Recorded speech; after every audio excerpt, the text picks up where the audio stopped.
loving is harder than submitting to a lover. The reason is the lover initiates, submission responds to what is initiated. If somebody loves you, you will submit. Okay? So the work is mostly with the men. I'm telling you, the work is mostly with the men. Guys, we need to step up. We need to step up. We need to get it right. We need to get it right. We can't be playing church and staying at the back. We need to get it right, guys. I'm talking to all the men. We need to get it right. We can't continue this playing. We need to live for something. We need to be models. I believe there is an attack on the male gender. I really do.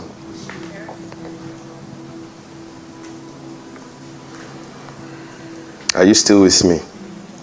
Let me end with this. How many of us I'll show this and I'll show Isaiah 53. So I can prescribe how to pick a life partner. If you have picked, I can help you.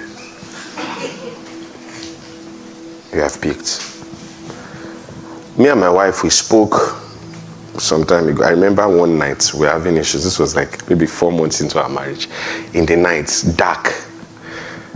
Two of us just said that we're not. No. I think the first 6 months of marriage is very difficult. Yeah, I think so. Married people, do you agree? First 6 months, very hard. For some people, they are still lovey-dovey. Anyways, that's not our own case. Why are you behaving like this? What's going on, you know? And, you know, for me, I'm very, very to myself. If you're around me, you understand. I'm always upstairs. I'm always alone in a room doing something. And my wife is almost opposite. And I feel like people miss this. People think I'm nicer than my wife or more. No. She's the nice one. She's a very nice one. She's a very friendly one. So she wants to be engaged all the time. There's this boy upstairs in the room. In fact, I'm saying this, and me and her, we spoke about it. I never want to give an impression that we have a perfect marriage. I never want to do that, and I'll tell you why. But me and her, we spoke about it. We are going to be very honest. You can't be preaching publicly and want to live privately. It's not possible. You're lying to yourself. But I don't want people to look at us and say, power couple goes. We are not a go. Do you get what I'm saying? I'm not saying we have a horrible marriage. I hope so. I'm talking for her. You know, I think we have a very wonderful marriage. I really, really like her. Like I genuinely miss her during the day.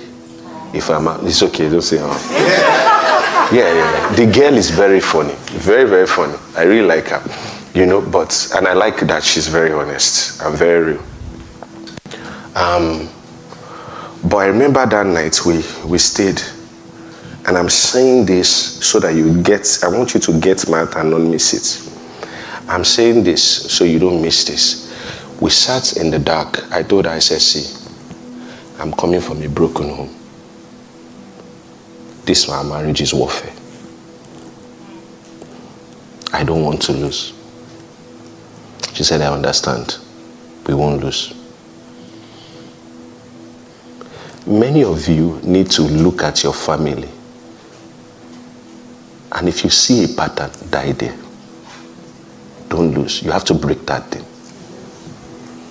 I looked at my family. Divorce.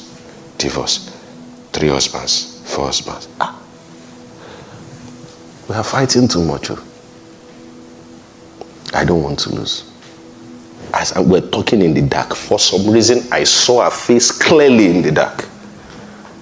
She said, okay, I understand you, we won't lose.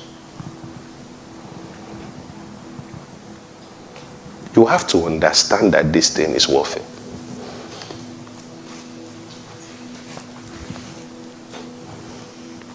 We're having a lot of differences. And I really thank God for our mentors.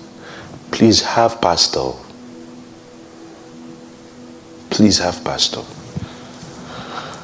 And then I spoke to some of my friends that were married as well. I just thank God that they were very honest with me. They made me understand that what I'm going through is not special.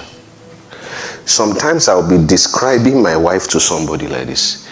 He will continue from where I stopped. I'll say, how did you know? He said, because I'm your wife in my marriage. What I'm saying is deep. He said, I'm your wife in my marriage. My wife is you in my marriage. So for the first time, I was hearing my wife's thought process, not from her.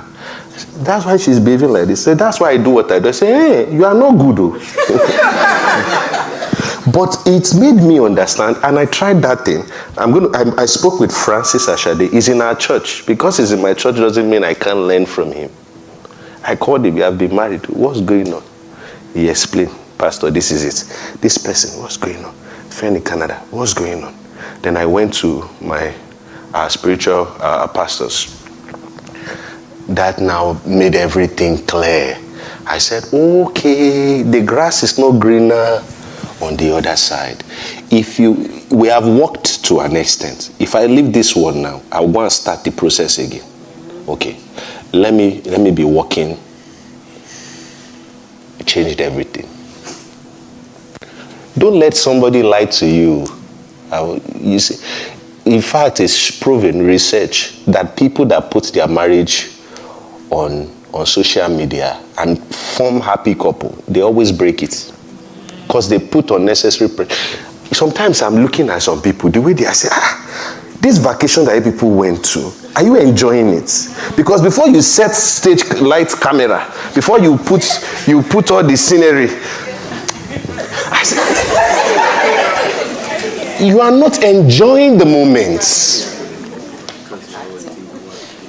And some people, that is the impression they have about marriage. That is the impression they have about good relationship. TikTok.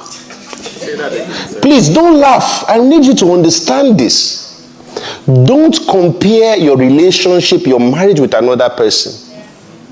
Because you understand that you only put your best online. So what makes you think that person is putting their normal? Don't put unnecessary pressure on something. See, God has given you this gift. Guard that thing and show people. There are people you listen to advice from. There are people, someone that has divorced 3 people should not advise you. Especially if their advice is not creative. It's telling you to leave. They want you to join them. You can learn from someone that has divorced 3. There was somebody one woman, she told me, she said,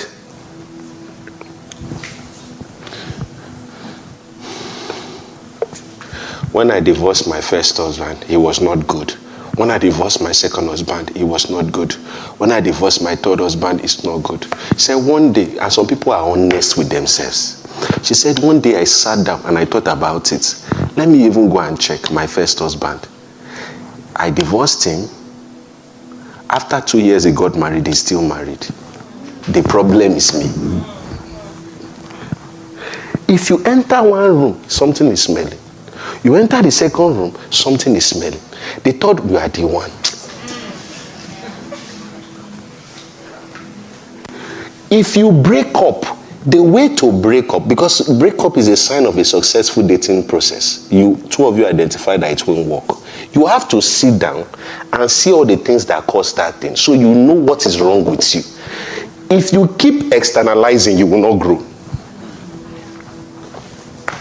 One of the signs of pride is that the problem is never you. It's always them. It's not you. They are not. In fact, somebody was asking me, if I want to marry a divorcee, what are the things I notice? Listen to how we talked about his ex. She's not bad. She's this. She's that. Don't marry him. He has not. You see, people that have gone through the fire understand that I'm projecting something. Paul went to God and said, I besought the Lord 3 times that he would take away this stone from my flesh. God said, I'm not taking it away. My grace is sufficient for you. There is something in you that needs to come out.